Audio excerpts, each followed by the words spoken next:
एक तरफ ईरान संकट से पूरी दुनिया करा रही है, वहीं दूसरी ओर इस संकट के प्रकोप या इसके जनक अमेरिकी राष्ट्रपति डोनाल्ड ट्रंप चीन के दौरे पर है। कहने को तो ट्रंप चीन के साथ आपसी करार करने गए हैं, लेकिन अमेरिका और बाकी दुनिया की नजर इस पर भी टिकी है कि ट्रंप को चीन की चौखट से ईरान संकट निपटाने का मंत्र मिलेगा या फिर नहीं। चीन के दौरे पर क्या लेकर लौटेंगे डोनाल्ड ट्रंप, यह भी बड़ा सवाल है। और देखिए, आपको बता दें कि डोनाल्ड ट्रंप आज जब पहुंचे तो उन्होंने पहुंचते ही चीनी राष्ट्रपति शी जिनपिंग की बहुत बड़ी तारीफें भी की। और मिडिल ईस्ट के हालात तो सुधारने पर चर्चा हो सकती है। इसके अलावा कई महत्वपूर्ण चीजें हैं जिसमें शी जिनपिंग और ट्रंप के बीच खाड़ी हालातों पर भी चर्चा होगी। ईरान को समझाने को लेकर या फिर ईरान के बढ़ते खतरे को लेकर भी शी जिनपिंग से मुलाकात कर सकते हैं, इसके लिए बातचीत कर सकते हैं। इसके अलावा ट्रेड, टेक्नोलॉजी पर भी बड़ी बातें की जा सकती है। इसके अलावा रूस यूक्रेन जंग को लेकर भी दोनों के बीच में कई मुख्य बिंदुओं पर चर्चा हो सकती है। लेकिन सबसे ज्यादा फोकस, सबसे ज्यादा नजर होगी मिडिल ईस्ट के हालातों को सुधारने पर चीन के दखल पर।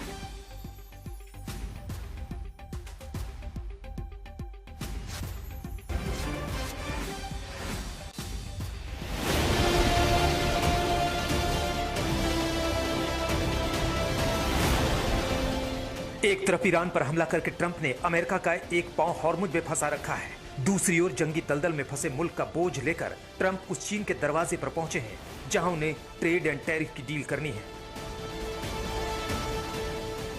बीजिंग में ट्रंप के स्वागत और ट्रंप के हाव भाव से तो उम्मीद यही लगती है कि अमेरिका और चीन के बीच इस बार बात नए दौर में पहुंच जाएगी, क्योंकि बीजिंग पहुंचते ही ट्रंप का जोरदार स्वागत हुआ है। चीन के स्टेट काउंसलर से स्वागत कराने की परंपरा तोड़कर चीन के उपराष्ट्रपति हान जेंग उन्हें लेने एयरपोर्ट पर पहुंचे। एयरपोर्ट पर ही ट्रंप को ब्रास बैंड की धुनों के साथ गार्ड ऑफ ऑनर दिया गया। 300 चीनी युवाओं ने शानदार स्वागत किया। नीली और सफेद वर्दी पहने नौजवान चीनी और अमेरिकी झंडे लहराते हुए हार्दिक स्वागत वाले नारे लगा रहे थे। इन्हें सुनने के लिए ट्रंप के कदम ठिठके फिर द बिग बीस्ट की ओर बढ़े। रास्ते में पूरा हाईवे चीनी अमेरिकी झंडों से सजाया गया था।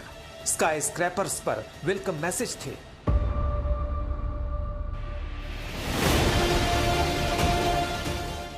अमेरिका और चीन के बीच दोस्ती शुरू करने और आगे बढ़ाने के लिए ये तस्वीरें काफी अहम मानी जा रही हैं, जिसमें जिनपिंग से मुलाकात के बाद ट्रंप ने तारीफों के पुल बांधने शुरू कर दिए। You're a great leader. I say it to everybody. You're a great leader. Sometimes people don't like me saying it, but I say it anyway because it's true. I only say the truth. Jinping ने भी इस तारीफ से खुशी जताते हुए कहा कि इस दोस्ती को नई ऊंचाई देनी है।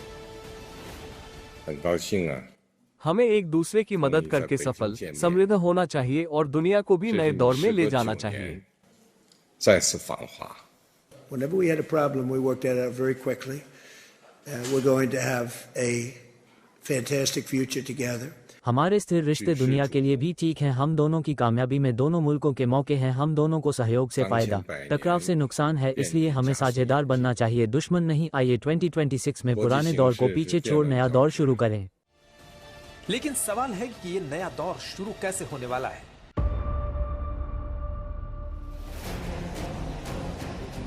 चीन रवाना होने से पहले ट्रंप कह चुके हैं कि उनकी ये यात्रा ट्रेड एंड टैरिफ को लेकर है। ट्रंप बीजिंग पहुंचे तो उनके साथ बेटे एरिक, बहू लारा के अलावा Tesla chief Elon Musk, Nvidia के जेनसेन हुआंग, एप्पल के टिम कुक और ब्लैक रॉक के लैरी फिंक भी आए। दौरा शुरू होने से पहले ही ट्रंप ने पोस्ट किया था कि इन प्रभावशाली कारोबारियों के लिए दरवाजे खोलें ताकि वो अपना जादू दिखा सके। उधर चीन अपनी एआई तकनीक के विकास के लिए सेमीकंडक्टर चिप चाहता है, तो अमेरिका को वो रेयर अर्थ मिनरल्स चाहिए जिनका इस्तेमाल मोबाइल फोन और हवाई जहाज बनाने में होता है। इस लिहाज से यूं तो ट्रंप की चीन यात्रा में समझौते के बड़े बिंदु ये तय किए गए हैं कि ट्रेड टैरिफ पर बात होगी, एआई तकनीक को लेकर बात होगी, सेमीकंडक्टर चिप्स पर चर्चा होगी, रेयर अर्थ मिनरल्स को लेकर डील होगी। ताइवान तैपे में अमेरिकी हथियार बिक्री बड़ा मुद्दा है, तो खाड़ी में चीनी हथियार की बिक्री भी चिंता का कारण है। बातचीत के टेबल पर किन मुद्दों पर डील हो पाती है ये बाद में पता चलेगा, लेकिन इससे पहले पूरी दुनिया और खुद अमेरिका के अंदर ईरान संकट को लेकर चर्चा तेज है। प्रणय उपाध्याय के साथ आज तक ब्यूरो। और आपको बताएं कि ट्रंप मस्क समेत 17 ग्लोबल सीईओज को लेकर बीजिंग पहुंचे हैं। ट्रंप चाहे तो डील करके चीन गए हो, लेकिन पूरी दुनिया की टकटकी, पूरी दुनिया की निगाहें इस बात पर टिकी है कि क्या ईरान संकट को लेकर ही कोई हल निकल पाएगा या नहीं, क्योंकि फिलहाल सबसे बड़ी फिक्र, सबसे बड़ी चिंता दुनिया भर में तेल और गैस को लेकर है। वैसे पिछले साल अक्टूबर में बुसान में जब ट्रंप और शी जिनपिंग आमने सामने मिले थे, तब से लेकर अब तक उनके रिश्ते सामान्य ही रहे हैं और सुधार हुआ है। दूसरी बार ट्रंप के सत्ता में आने के बाद दोनों नेता एक बार फिर आमने सामने मिल रहे हैं और इसके अलावा 6 बार भी फोन पर बातचीत भी कर चुके हैं। तो क्या ये रिश्ते ईरान संकट में ट्रंप के काम आएंगे, ये देखने वाली बात होगी। और ये भी देखना होगा कि क्या डोनाल्ड ट्रंप अपने डील के साथ साथ ईरान संकट से भी बाहर निकल पाएंगे। और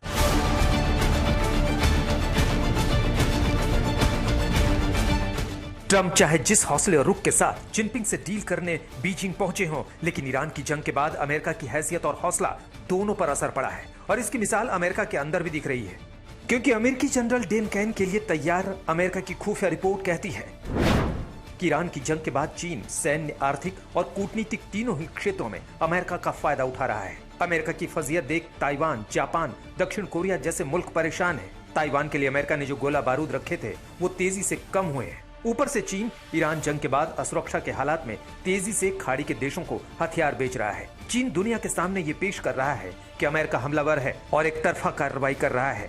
ऐसी सूरत में क्या ट्रंप चीन से अमेरिका के फायदे वाली डील कर भी पाएंगे या नहीं, ये कहना मुश्किल है, क्योंकि जब ट्रंप और जिनपिंग एक दूसरे की तारीफों के पुल बांध रहे थे और इस दोस्ती को दुनिया की भलाई के लिए भला बता रहे थे, तब अमेरिकी सीनेटर और ट्रंप के बड़े प्रशंसक लिंडसे ग्राहम ने चीन को धमकी दी है कि ईरान संकट में फंसे अमेरिका की मदद करो वरना टैरिफ लगा देंगे। ये पूरी दुनिया को पता है कि हॉर्मुज में हाथ जलाने के बाद अमेरिका किसी तरह इस संकट से मुक्ति चाहता है और ट्रंप भी यही उम्मीद करते होंगे कि अव्वल तो चीन हॉर्मुज खुलवाने में मदद करे, ईरान को मदद करना बंद करे, ईरान से तेल खरीदना बंद करे, या तो ईरान पर सुलह का दबाव बढ़ाए। लेकिन ट्रंप की हसरतों को मानना चीन के लिए कोई जरूरी नहीं, क्योंकि अमेरिका के पास फिलहाल सैंक्शंस वाला हथियार ही बचा है जो मामला बिगाड़ देगा। क्योंकि टैरिफ बढ़ाकर ट्रंप देख चुके हैं कि चीन भी जैसे को तैसा करता है। ऊपर से इकलौते रेयर अर्थ मिनरल सप्लायर चीन ने टैरिफ वॉर के बाद अमेरिका की सप्लाई रोकने की धमकी दी थी। हालांकि ट्रंप की बीजिंग यात्रा से ठीक पहले अमेरिका ने ईरान पर लगे प्रतिबंध तोड़कर उसकी मदद करने वाली चीनी कंपनियों पर जुर्माने की धमकी दी है। विदेश मंत्री स्कॉट बेसेंट ने पिछले महीने ही 2 अज्ञात चीनी बैंकों को चेतावनी भरे पत्र भेजकर जुर्माने की धमकी दी थी। इसके बाद अमेरिका ने चीन की 3 कंपनियों पर प्रतिबंध भी लगा दिया जिन्होंने ईरान की मदद की है। लेकिन अमेरिका अगर चीनी बैंकों पर कार्रवाई करता है तो चीन भी ऐसा करेगा, तो फिर नया बखेड़ा बढ़ जाएगा। ऐसे में ईरान के नाम पर चीन पर ज्यादा दबाव काम का नहीं दिखता। लेकिन चीन अगर हॉर्मुज नहीं खुलवाता है तो ट्रंप ये कह सकते हैं कि अब अमेरिका भी पैसे लेगा। ये चीन को बिल्कुल कबूल नहीं होगा। व्हाइट हाउस की प्रवक्ता ओलिविया वेल्स कह चुकी हैं कि ईरान जानता है कि उनकी मौजूदा स्थिति ज्यादा समय तक चल नहीं सकती और जब बातचीत करने वाले किसी समझौते पर काम कर रहे हैं तो सारे पत्ते राष्ट्रपति ट्रंप के हाथ में हैं। अब देखना होगा कि उनमें से कितने पत्ते ट्रंप जिनपिंग के सामने रख पाते हैं और चीन से क्या लेकर लौटते हैं। प्रणय उपाध्याय के साथ आज तक ब्यूरो।